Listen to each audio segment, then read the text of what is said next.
कीचड़ के गड्ढे में मिला अज्ञात वृद्ध का शव, जांच में जुटी पुलिस। मधुबनी जिला के अरैड़ थाना क्षेत्र स्थित ढंगा पश्चिमी गांव में बुधवार को एक वृद्ध का शव गड्ढे में मिला। शव कीचड़ में पूरी तरीके से सना हुआ था, जिसकी पहचान अब तक नहीं हो पाई है। शव मिलने की सूचना लोगों ने संबंधित अरैड़ थाना पुलिस को दी। सूचना मिलते ही बिना देर किए मौके पर थाना की पुलिस पहुंचकर सबको गड्ढे से बाहर निकालकर पहचान करने के लिए प्रयास की, लेकिन मृतक की पहचान नहीं हो पाई है।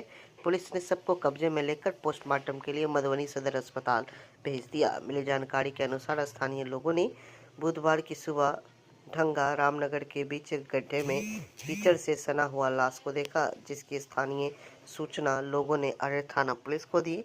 सूचना मिलते ही अरैड़ थाना के एसएचओ नेहा निधि दलबल के साथ मौके पर पहुंचकर सबको पहचानने के लिए काफ़ी प्रयास किया। थानेदार ने बताया कि स्थानीय लोगों का कहना है कि उक्त वृद्ध करीबन 3-4 दिनों से विक्षिप्त अवस्था में भटक रहा था। क्या नाम है? कैसे हुआ ये घटना? सुबह में देखे हैं तो ये पड़ा हुआ था। सुबह में पड़ा हुआ था। क्या पहचान हो पाई है? कुछ नहीं। कितना उम्र रहा होगा? 50 से 45 की। 50 से 45। क्या इससे पहले आप लोग इसको कहीं देखे थे? 5-6 रोज से इधर ही भटक रहा है। 5-6 रोज से। किस तरह का था? थोड़ा मेंटल था। मेंटली डिस्टर्ब था। कौन सा थाना ले गई इसको? अरैड़ थाना ले गई। कितने बजे सुबह में ये शव मिला? 7 बजे। क्या नाम हुआ आपका?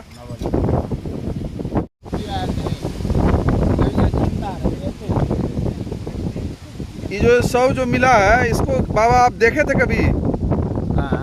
ये शव जो मिला है, लाश जो मिला है आज ये गड्ढा में, क्या इससे पहले आप लोग इसको देखे हुए हैं? कल?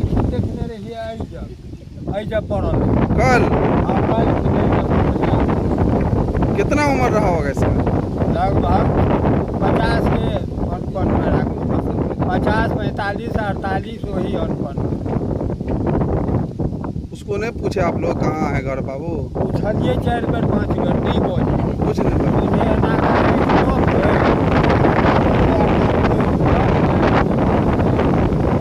गूंगा तो नहीं था क्या? गूंगा तो नहीं था? नहीं बोल रहा था। ये तो बोझ आप लोग पूछते थे कहाँ है घर, तो वो नहीं बता।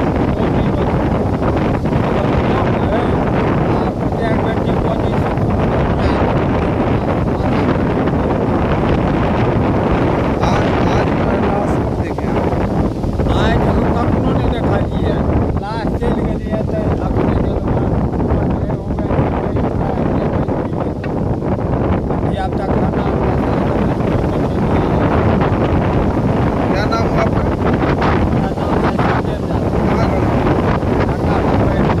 रामगढ़ विधानसभा के लाड़ी सुकरीगढ़ में आयोजित श्री श्री 1008 सूर्य मंदिर प्राण प्रतिष्ठा सह 7 दिवस महायज्ञ में मुख्य अतिथि के रूप में शामिल हुए किसान बेरोजगार संघर्ष मोर्चा के केंद्रीय संयोजक पंकज महतो। बोलो बोलो शंकर भगवान की, शंकर भगवान की, मैया पार्वती की, मैया पार्वती की जय श्री राम, जय श्री राम। बहुत बहुत धन्यवाद। और यहाँ पर पहुंचे हुए तमाम माताएं बहनें, छोटे छोटे बच्चे जो देश का भविष्य है, सभी को इस कार्यक्रम में हार्दिक हार्दिक अभिनंदन और ढेर सारी शुभकामनाएं। इस कार्यक्रम में मुझे मुख्य अतिथि के रूप में बुलाया, इसके लिए भी कमेटी के तमाम सदस्य जिनके अथक प्रयास से इस भव्य यज्ञ कार्यक्रम का आयोजन किया गया है, अनुष्ठान का आयोजन किया गया है। श्री श्री शिव परिवार प्राण प्रतिष्ठा सह रुद्र महायज्ञ ग्राम सरंगातु जो आयोजित इस भव्य कार्यक्रम, इस जागरण की अध्यक्षता कर रहे इस कमेटी के अध्यक्ष सुखदेव महतो जी, सचिव मदन लाल महतो जी, कोषाध्यक्ष मथुरा महतो जी, उपाध्यक्ष सरवन जी, उपेंद्र महतो जी, फुलचंद महतो जी, सागर महतो जी और विशेषकर गौतम जी को तहे दिल से धन्यवाद देते हैं जिन्होंने इस कार्यक्रम के लिए आमंत्रित किया। आज का दिन काफी शुभ दिन है और इस पावन मेला में आप लोगों के बीच में दो शब्द रखने का मौका मिला। वैसे तो मैं कलश यात्रा में पहुंचता पर मेरा दूसरे जगह कार्यक्रम आमंत्रित था, इसलिए मैं आपके बीच नहीं पहुंच पाया। आज आपके बीच दो शब्द रखने का मौका मिला, सौभाग्य प्राप्त हुआ। जागरण से जागृति आती है, आपसी प्रेम बढ़ता है।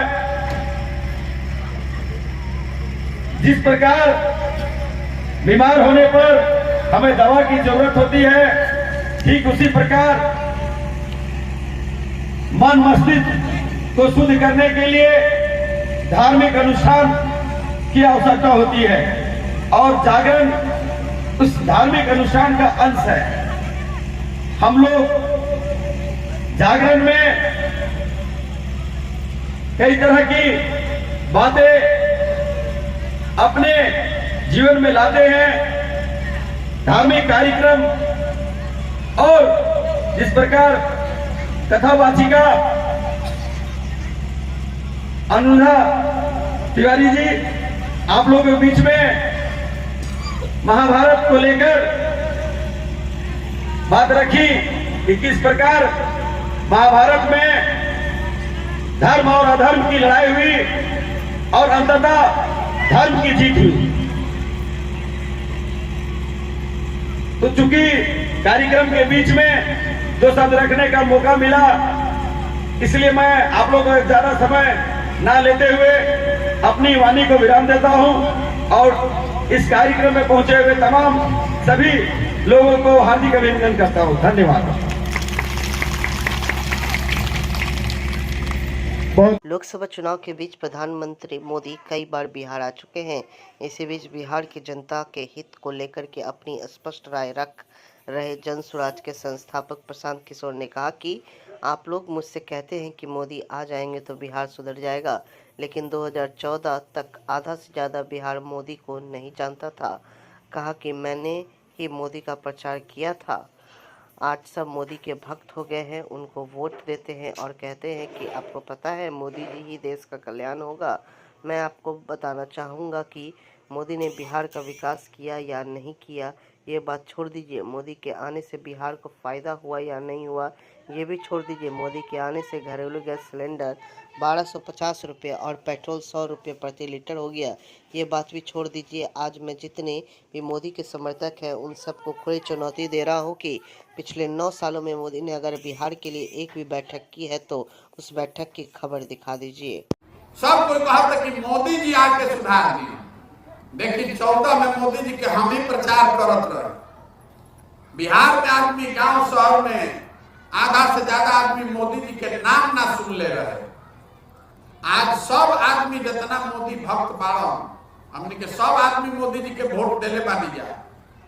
हर आदमी आज हमरा से लाठी डंडा करे के तैयार बाकी तारा बुझाता मोदी जी से देश के कल्याण होई।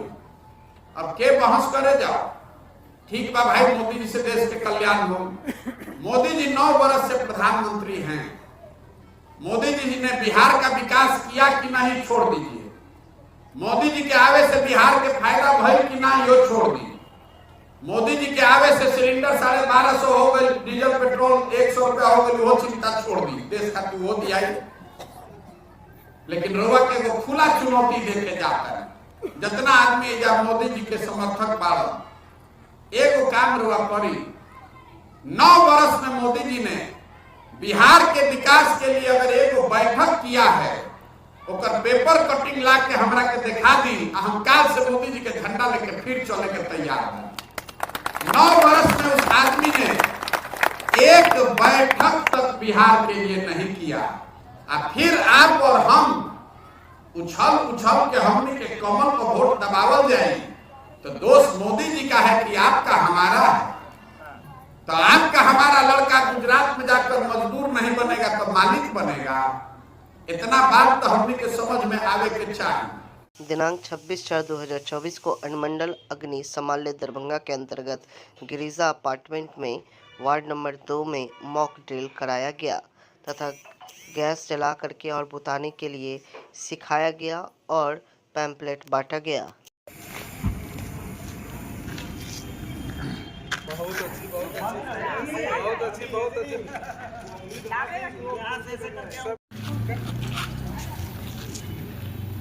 बाल्टी थोड़ा सा हटाओ, थोड़े से ये है ना, इसको इस तरह से लिए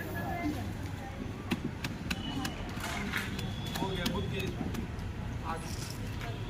अब स्विच भी बंद कर देना है, इसलिए कि भाई घर है, मोबाइल है, कहीं अगर किसी तरह का आग कोई वस्तु में लगा। जिला में 100% मतदान सुनिश्चित कराने के उद्देश्य से जिला निर्वाचन पदाधिकारी से जिलाधिकारी दरभंगा राजीव रोशन के आदेश में प्रतिदिन विभिन्न क्षेत्रों में स्वीप के तत्वावधान में अनेक कार्यक्रम आयोजित किया जा रहा है।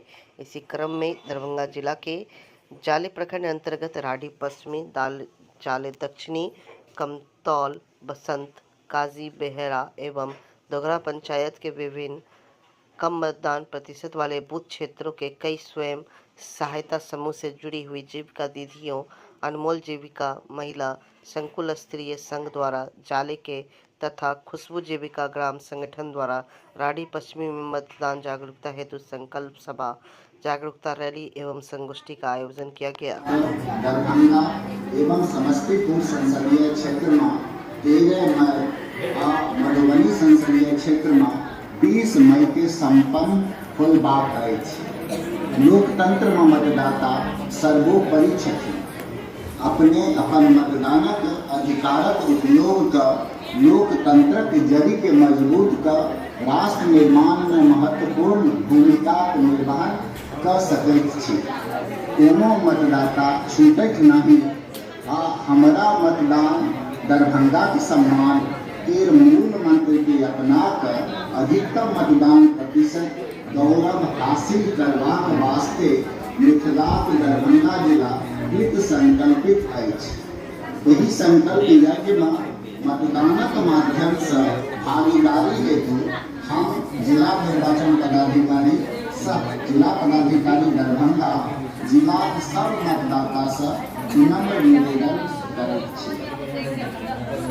लोकसभा आम निर्वाचन 2024 को लेकर भारत निर्वाचन आयोग नई दिल्ली द्वारा 14 दरभंगा संसदीय निर्वाचन क्षेत्र के लिए नियुक्त समान प्रेक्षक जोगाराम द्वारा जिला प्रशासन दरभंगा जिला लोकसभा आम निर्वाचन 2024 के लिए 83 दरभंगा विधानसभा निर्वाचन क्षेत्र के विभिन्न मतदान केंद्रों का औचक निरीक्षण कर स्थिति का जायजा लिया तथा संबंधित अधिकारियों को आवश्यक दिशा निर्देश दिया। उन्होंने कहा कि सभी मतदान केंद्रों पर न्यूनतम मूलभूत सुविधा शौचालय, पेयजल, बिजली, रैंप सेट, व्हीलचेयर, साफ सफाई शामिल है।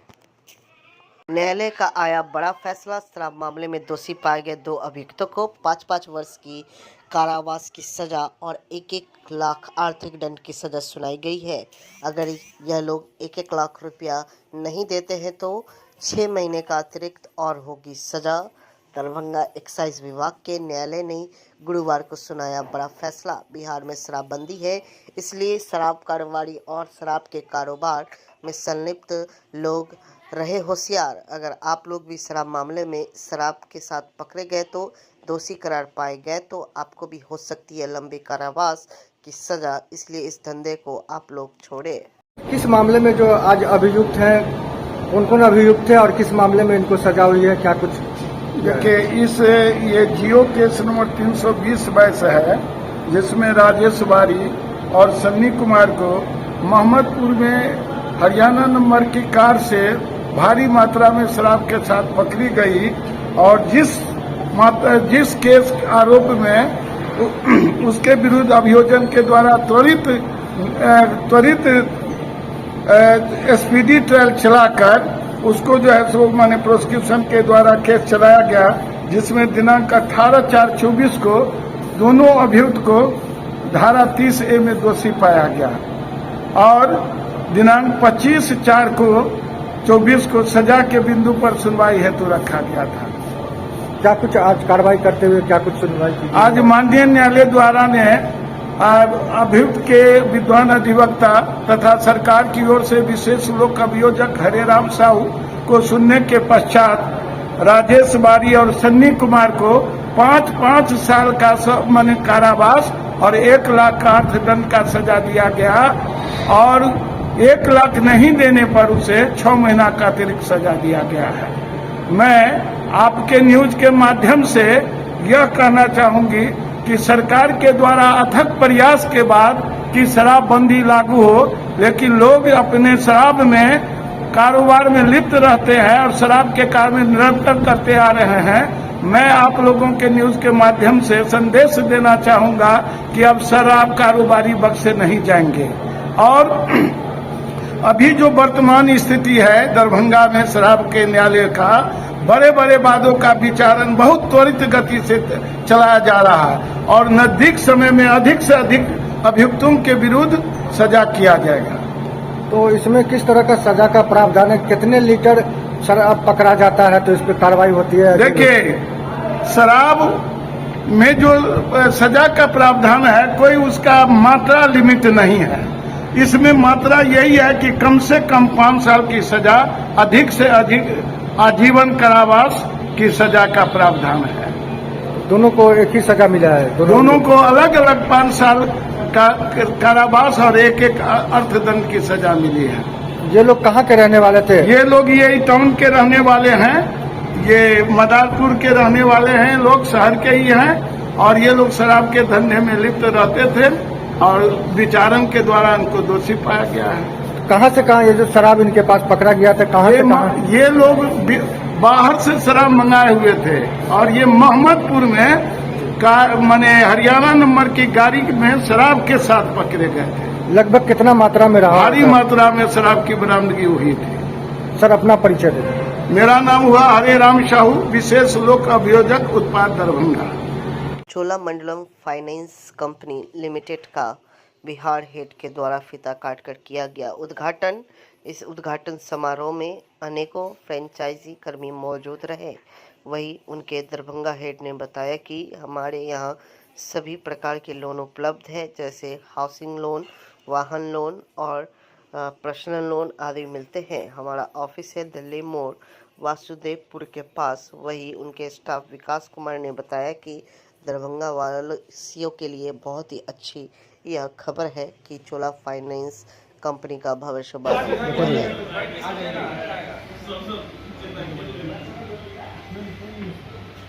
भैया मेरे लिए सब न है।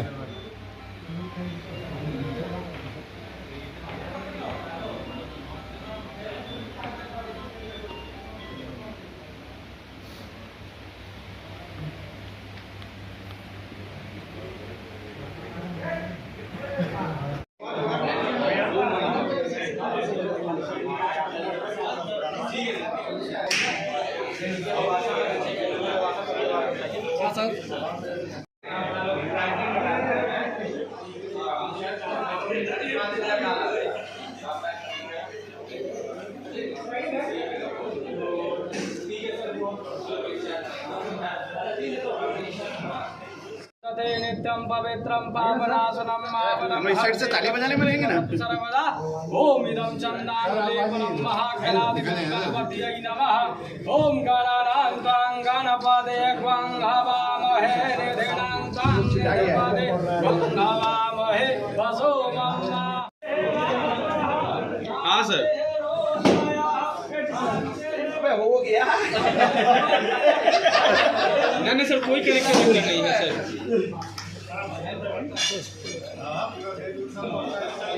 हाँ सर, एक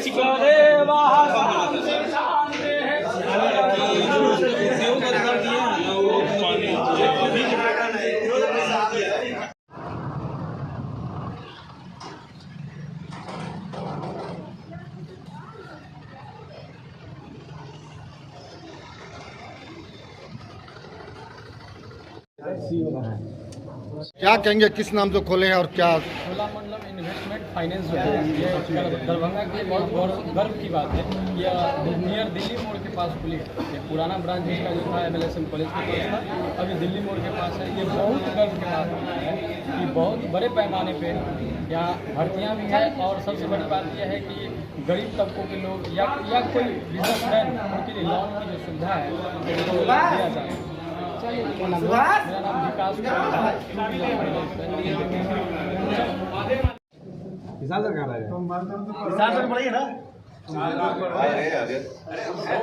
एरिया के ऑपरेशन मैनेजर चोला फाइनेंस में। अभी हमारा जो पुराना ब्रांच था वो मूव होकर नया ब्रांच यहाँ पे दिल्ली मोड़ के पास आ गया है। कौन सा ब्रांच का नाम क्या है? चोला मंडल। दिल्ली मोड़ कहाँ पर आया है ब्रांच? दिल्ली मोड़ बिशनपुर, वासुदेवपुर, नियर दिल्ली मोड़। किस तरह का सुविधा रहेगा ग्राहकों के लिए? यानी आपके कस्टमर के लिए किस तरह का सुविधा रखेंगे आप लोग? सारा सुविधा मिलेगा जो कस्टमर का जनरल इंक्वायरी है। ठीक। मीडिया से कौन है?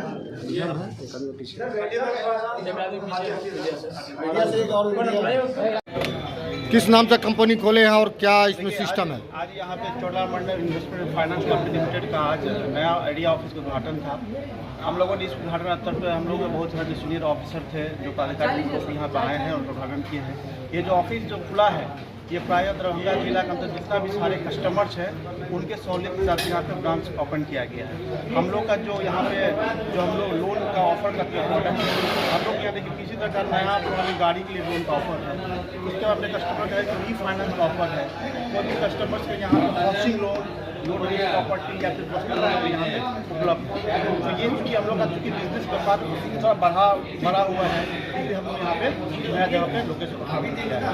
डॉक्यूमेंट में क्या क्या डॉक्यूमेंट लेते हैं आप लोग? डॉक्यूमेंट में देखिए जो हमारा व्हीकल फाइनेंस है, व्हीकल फाइनेंस जो KYC होता है वो है, हाउसिंग लोन के अलग डॉक्यूमेंट है। मतलब कस्टमर यहाँ आएंगे और अपना जानकारी लेके जिस साथ जो प्रोफाइल होगा उसके मैच में लोन दिया जाएगा। क्या इसमें गारंटर वगैरह भी लेते हैं? हाँ, गारंटर सभी में जरूरत नहीं है, उसके से गारंटर जो पड़ता है वो प्रोफाइल पर डिपेंड करता है। अपना जिन कस्टमर्स को इस तरह का कोई तरह की इंक्वायरी है वो हमारे यहाँ जो प्राधिकार का नंबर दिया गया है, यहाँ ब्रांच में आएंगे, इंक्वायरी करेंगे, उस आदमी को लोन मिल जाएगा।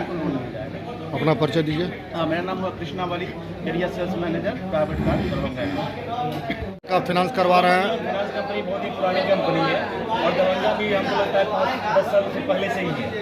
और यहाँ पे होम लोन अभी 1 साल से शुरुआत हुआ है और होम लोन और लैब दोनों चीज़ हम लोग देते हैं और ऐसे कस्टमर को देते हैं जो बैंक में इनको नहीं मिलेगा या कोई भी कंपनी में नहीं मिलेगा। जो कंपनी कहीं भी लोन नहीं मिलेगा वो हमारे यहाँ आएंगे, हमको होम लोन और लैब दोनों उपलब्ध करवाएंगे और मतलब कम कागज में इसको होम लोन मिल जाएगा। इंटरेस्ट रेट क्या है सर? ये डिपेंड करता है लोन अमाउंट पे। मान लीजिए अगर लोन कोई आदमी आपसे लिया, पिछड़ गया, फिर उसको किस तरह चुकाना पड़ेगा लोन? हम लोग के यहाँ इंश्योरेंस का ये भी व्यवस्था है, जिनका हम लोन करते हैं, इंश्योरेंस करते हैं। अगर किसी तरह से दुर्घटना होती है, कोई भी अनहोनी होती है तो ये इंश्योरेंस इनको कवर कर देती है। अगर कोई गरीब आदमी आपसे लोन ले रही है अपनी आर्थिक स्थिति को देखते हुए, अगर वो चुकाने में सक्षम नहीं हो पाया आगे चल करके, तो उसको किस तरह से आप हैंडल करेंगे? ये RBI के गाइडलाइन जो भी होगा उसके अनुपालन हम लोग करेंगे। अपना परिचय दीजिए। मेरा नाम राकेश चंद्र सिंह हुआ, मैं एरिया बिजनेस मैनेजर हूँ।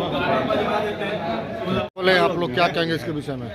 हम लोग पहले जो ब्रांच पुरानी जगह पर जो कटलबाड़ी में थी वो ब्रांच हम लोग दिल्ली मोड़ में लाए हैं ढाला के पास, क्योंकि वहाँ पर थोड़ा सा छोटा था और हम लोग का जो है पहले व्हीकल डिपार्टमेंट में ही काम यहाँ पर होता था। ऑल डिपार्टमेंट हम लोग को जैसे हाउसिंग लोन है, पर्सनल लोन है, कैश लोन है, रीफाइनेंस है, किसी प्रकार का लोन के लिए लैब है, मैंने किसी प्रकार का लोन के लिए एक ही छत के नीचे व्यवस्था किया गया है और बहुत बड़ा ब्रांच खोला गया इसलिए कि वहाँ पर ट्रैफिक का भी इशू रहता था, इसलिए हम लोग रिलोकेट किए इस ब्रांच को दरभंगा। किस नाम से खोले यहाँ पर? चोला मंडलम इन्वेस्टमेंट फाइनेंस कंपनी लिमिटेड, चोला फाइनेंस। कितना से कितना तक लोन फाइनेंस करते हैं आप लोग?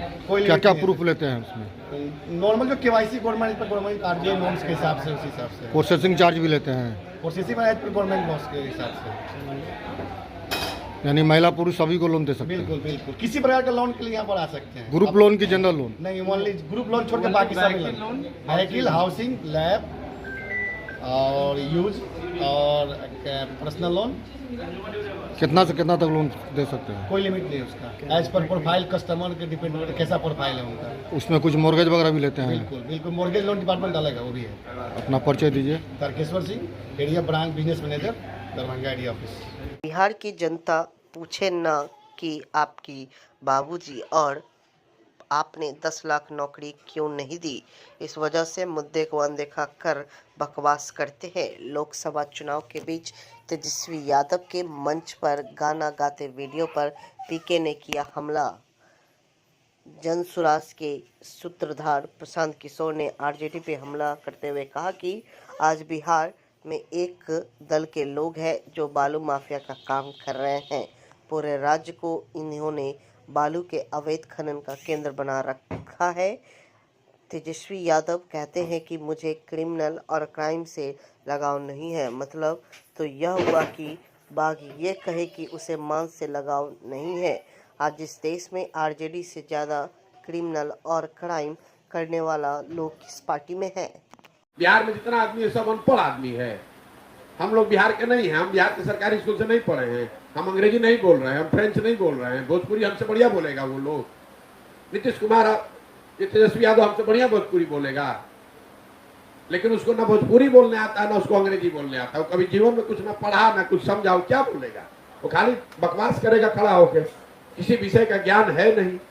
दूसरे पर खाली ये कभी जाति के नाम पर, कभी धर्म के नाम पर, कभी भाजपा हराओ। आप पूछ रहे रोजगार नहीं है तो कहता है भाजपा को रोको। आप पूछ रहे भैया शराब माफिया बालू माफिया क्यों है तो कह रहा है जातीय जनगणना कराओ। अरे कराओ भाई जातीय जनगणना, पहले ये ना बताओ कि शराब माफिया और बालू माफिया से जुड़े हुए लोग, पत्रकार बंधु आप लोग बैठे हुए हैं, कौन लोग हैं? आप नहीं जानते कि राज्य के स्तर पर बालू माफिया कौन है? एक दल के सारे लोग हैं जो बालू माफिया का यहाँ काम कर रहे हैं, सबको मालूम है। ऐसे ही चल रहा है बालू माफिया। पूरे राज्य को बालू का खनन का केंद्र बना दिया है और कहता है कि हमको क्राइम और क्रिमिनल से हमको लगाव नहीं है। मतलब ये तो ऐसी बात हो गई कि बाघ ये कहे कि हमको मांस से लगाव नहीं है। आरजेडी का लीडर कह रहा है कि हमको क्राइम से मतलब, हम तो क्राइम और क्रिमिनल से सिंपैथी नहीं है। भाई तुमसे, तुम्हारे पार्टी से ज्यादा क्रिमिनल और क्राइम करने वाले लोग इस देश में किस पार्टी में? बताओ, इस देश में किस पार्टी में आरजेडी से ज्यादा क्राइम और क्राइम से जुड़े हुए लोग जितने आरजेडी में हैं, आप बताइए ना किस पार्टी में इतने लोग हैं? हम तो आपको कैमरे पर कह रहे हैं कि क्या बात करेंगे ये लोग। नमस्कार, मैं वीना पांडे, सदस्य कृष्ण कन्हैया अमर सेवा संस्थान रामबन दरभंगा की तरफ से आप सभी भाई बहनों माताओं का हार्दिक अभिनंदन करती हूँ। भाई बहनों, मुझे ये बताते हुए बहुत खुशी हो रही है कि आज कार्यालय में संस्था के सचिव महोदय श्री कन्हई कांझा और शैक्षणिक विभाग के प्रभारी श्री संजीव ठाकुर जी हम सब के बीच उपस्थित हैं। और मैं आपको ये बताना चाहती हूँ कि हमारी संस्था कृष्ण कन्हैया अमर सेवा संस्थान महिला सशक्तिकरण के अंतर्गत विभिन्न प्रकार के कार्यक्रमों का संचालन कर रही है और हमारा एकमात्र लक्ष्य है आप माताओं बहनों को उच्च शिक्षा देकर उन्हें रोजगार के लिए प्रेरित करना, उन्हें स्वरोजगार का अवसर प्रदान करना और हर तरह से उन्हें आर्थिक सहायता प्रदान करना। भाई और बहनों, मैं ये बताना चाहती हूँ कि हमारी संस्था रोजगार के तहत विभिन्न प्रकार के कार्यक्रम का संचालन कर रही है। इसके तहत हम महिलाओं को रोजगार देने के लिए विभिन्न प्रकार के पहले प्रशिक्षण कार्यक्रम चला रहे हैं, गारमेंट उद्योग भी चला रहे हैं। प्रशिक्षण कार्यक्रम में हम महिलाओं को मिथिला पेंटिंग, मधुबनी पेंटिंग, सिक्की आर्ट, पेपर मैशिंग आर्ट और बहुत तरह के विभिन्न प्रकार के हस्तशिल्प कलाओं का प्रशिक्षण दे रहे हैं। उसके उपरांत हम उन्हें अपने यहाँ रोजगार भी देते हैं और उन्हें स्वरोजगार के लिए विभिन्न प्रकार के कुछ सीमित मात्रा में आर्थिक सहायता भी प्रदान करते हैं। नमस्कार, मैं संजीव ठाकुर, मैं मैनेजमेंट प्रोफेशनल हूँ। मैंने 27 इयर्स अब्रॉड काम किया, यूएई में मैंने काम किया है और आज मैं nursing and paramedical education institution जो है Krishna Kanhaiya nursing and paramedical education institute, उसको मैं हेड कर रहा हूँ, उसका मैं एडमिनिस्ट्रेटिव पार्ट देख रहा हूँ। हमारी संस्था में 8 तरह के कोर्सेज हैं जो कि हम लोगों ने एक वो प्लान किया कि जो कहीं भी अगर बाहर लोग पढ़ने के लिए जाते हैं तो यहाँ पे रहे और मिनिमम से मिनिमम पैसे में मिनिमम पैसे खर्च करके उनको पढ़ाई ये कराएंगे। इसमें हम लोग 8 तरह की कोर्सेज अभी प्रेजेंटली रखे हुए हैं। BSc nursing, ANM, GNM, BMLT bachelor in medical lab technology, और DMLT diploma in medical lab technology, और डीओटीटी ये है ऑपरेशन थिएटर टेक्नोलॉजी का, और DMU diploma in medical ultrasonography और ईसीजी टेक्नोलॉजी, इस पे हम लोग काम कर रहे हैं। और हम लोग चाह रहे हैं कि जो मैक्सिमम लोगों को जॉब तो चाहिए, तो हम लोग जॉब प्रदान करेंगे, यहाँ से प्लेसमेंट हम लोग इमीडिएट दिलाएंगे। ये हम लोगों की वो है जो लोगों में बेरोजगारी दूर हो जाए। धन्यवाद। नमस्कार, मैं कन्हैया झा, सचिव कृष्ण कन्हैया अमर सेवा संस्थान। मैं सर्वप्रथम आप सभी भाइयों, दोस्तों, माताओं एवं बहनों को प्रणाम करता हूं, और सभी से निवेदन है कि मैं संस्थान में अनाथालय, आश्रम, विधवा आश्रम, वृद्धा आश्रम बनवाकर जरूरतमंदों व्यक्तियों को सुविधा प्रदान करना चाहता हूं। मेरा उद्देश्य है, इसमें किसी भी प्रकार की सरकारी कोई योगदान सहायता नहीं मिल रहा है। आप सभी भाइयों, दोस्तों, माताओं और बहनों से मेरा निवेदन है कि इस उद्देश्य में सहयोग करने की कृपा करेंगे और संस्था पर आने की कृपा करेंगे। धन्यवाद।